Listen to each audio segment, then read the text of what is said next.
Today the program Dialogues Without Frontiers has the honor to receive Professor Neil Silberman. Welcome, Professor Silberman. Thank you. It's a pleasure to be here.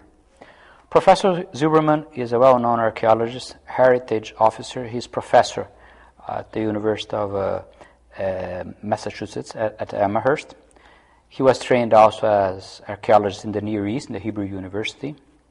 He has been working on heritage issues with international organizations such as the UNESCO and the Organization of American States. And he's in Brazil lecturing on the subject of heritage and particularly on public archaeology. So the subject today of our show is public archaeology. So we should start with this simple question. What is public archaeology?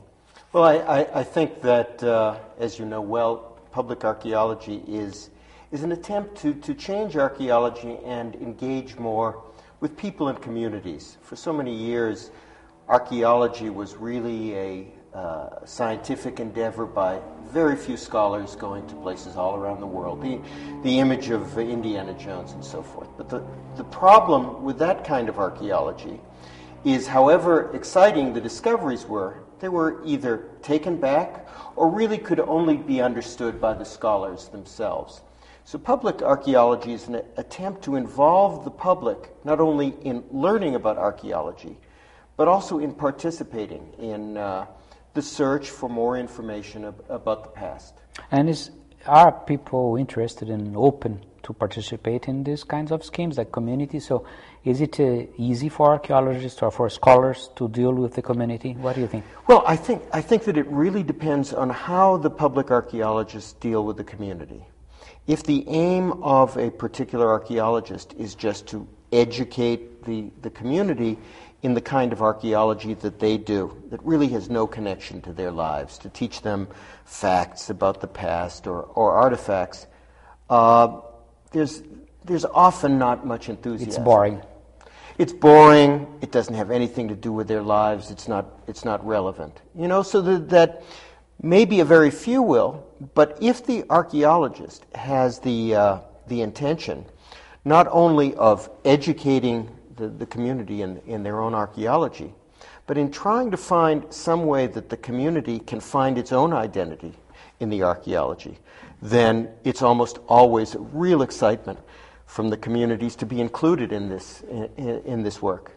And when was it established, this kind of approach, this kind of inclusive approach to archaeology? Well, yeah, I think that, you know, as archaeology began to get more and more esoteric and more technical, there was a natural feeling among archaeologists, and certainly those that fund them, that they really weren't contributing enough to the societies that were funding them. So particularly in the cases of archaeologists that work for governments and so forth, I would say probably in the 1980s or 1990s, the idea came that in addition to doing their own research, archaeologists should give something back to the communities that they're working in.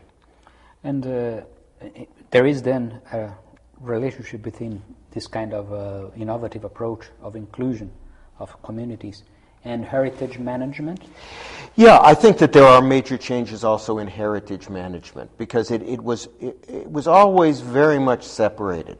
That archaeologists would do their work, or historians would do their work, then they would leave, and then you would have government officials that would come in and put signs and fences and so forth and create what is official heritage. But at the same time that the archaeologists were recognizing that they had to give something back to the communities, I think more and more government departments, specifically those dealing with culture, recognized that there was culture in the communities, and that some way or another, it wasn't just a matter of people visiting, buying a ticket, or going to a site with a fence around it, that they had to be included much more. So from the research stage to the commemoration stage, the community started to become included much more. And another related challenge has to do with tourism. Yes. Because a lot of tourism is concerned with archaeological sites or heritage sites in general, and this can have a very large impact in the community. So what's the possible contribution of a critical approach to the subject, the inclusion of the community? I think that it's getting to be really, really necessary, because whether it is communities or government officials or even archaeologists themselves, there is this myth that any site can become a tourist attraction. That if money is invested in a particular site, the tourists will come. And more than that the tourists will come and their visits will stimulate the local economy. So all over the world, archaeological sites and historical sites are being turned in essentially to tourist attractions, to attract people from the outside. And there are some serious problems with this approach. First of all, there's the whole economic problem, because often the myth or the promise or the expectation doesn't come in reality, and the tourists don't come. And a community, often a community with serious economic problems, is investing its money in a tourist site and no tourists come, then it really is a major disappointment and a major cost. But even when they do come, there are sometimes very harmful effects. What kind of effects? Well, in the sense that, everyone thinks about the tourist dollars coming in. But the governments, first of all, the governments have to pay for the costs that aren't included. More traffic, more public services, more police, cleaning up the trash and so forth. And these are often the responsibility of the government, not the people who are running the site. In addition, there's a very subtle but very important effect, and that is that the people in the community, especially those that are near tourist centers, begin to think of their heritage as a business. And so they assume that their own heritage is essentially for outsiders.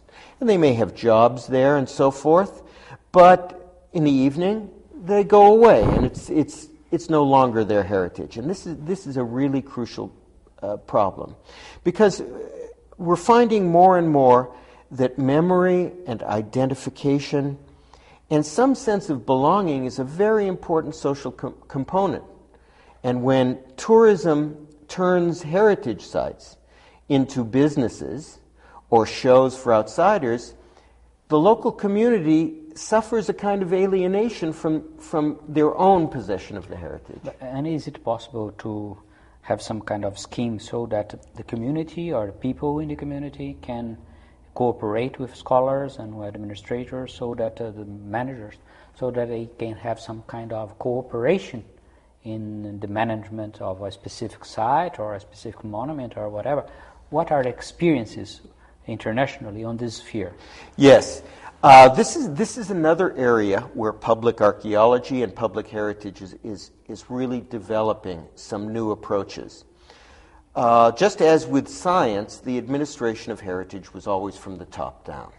That the people in the capital, the people in the museum decided what was important and what was significant, and the people would either agree or they would just ignore what was there. But increasingly, in the work that I've been a part of in Europe, in the United States, in the Caribbean, in the Middle East even, the idea is that maybe a good way to deal with the heritage, to ensure that the community feels a part of it, is to involve them from the beginning in trying to find out what is significant to the community. Now, obviously, it's not just a question of you ask the community and whatever they want to do. If they want a Disneyland, if they want McDonald's, it's all fine. It's a question of the heritage professionals who used to be completely in charge having a structured framework for consultation and discussion and reflection, so that the people of a community are encouraged not only to manage the sites, but even to decide as a community which sites are most important to them. So they can have some kind of influence, for example, in determining the list of valuable things for the community and so on and so forth.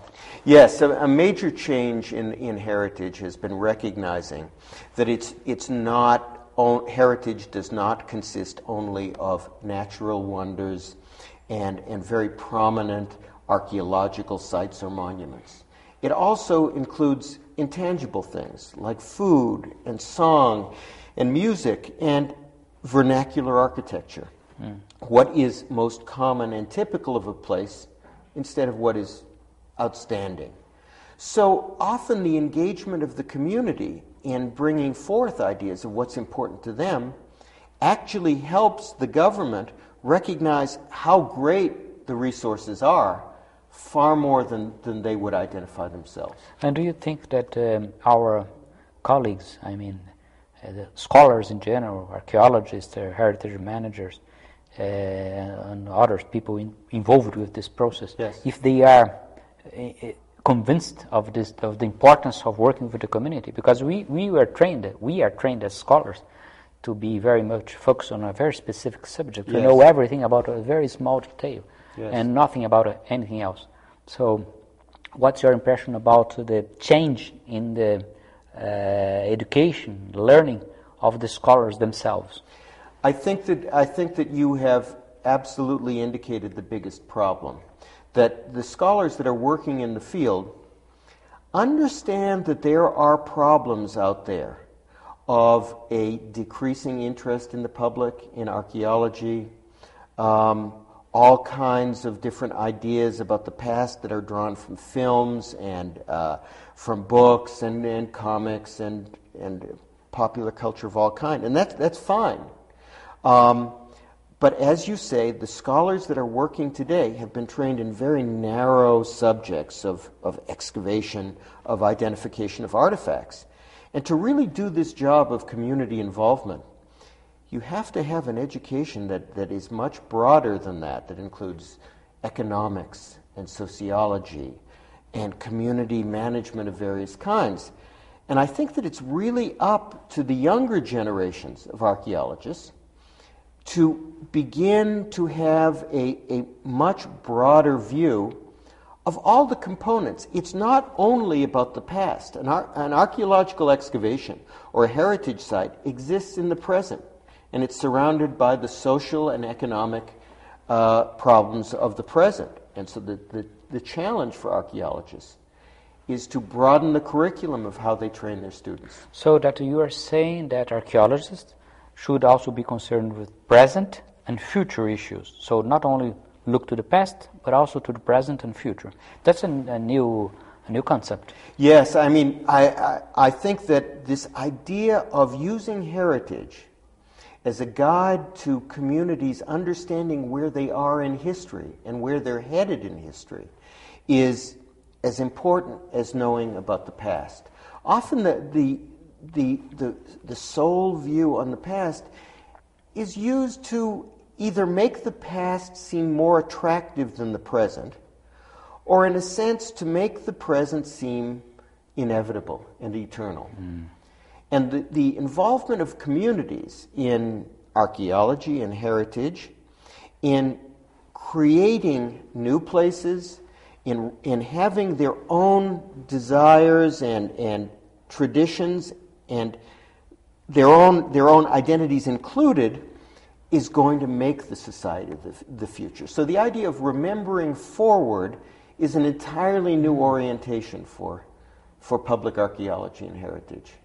So that this is a challenge to be coped with in the formation of the new generations of scholars and other interested people. Yes. And do you think that the publications for the general public are reflecting this kind of new approach? Books aimed at the general audience on heritage or archaeology, are they aware of this community involvement, or still very much describing the past as a romantic past, some kind of, as you said, an idealized view of the past, so that the present is inevitable and we should accept the social order and the status quo? I think that you're absolutely right. I think that the popular press is behind the development of what's happening in society. And I've often said that there are probably 5 journalistic stories about archaeology. Buried treasure, a myth is true, a myth is not true. You know, the Indiana Jones syndrome that sees the past as a kind of entertainment. And that really robs us of understanding that the past, like personal memory, is a very important thing to have. And so I'm hoping that we can move beyond those 5 stories and make the past a part of the present again. Well, this could lead us to a very controversial issue relating to conflicts, because societies are made up of different social classes and different people with different ideas, ideologies, or interests, and even more so if we compare different peoples and in contact. So the challenge is how to work with communities when we know that there are so many conflicts and contradictions within society itself. It's a really important problem now as the world is getting much more interconnected. Maybe not more peaceful, in fact maybe even more conflicted. Because heritage itself, and archaeology also, is almost by its nature conflictual.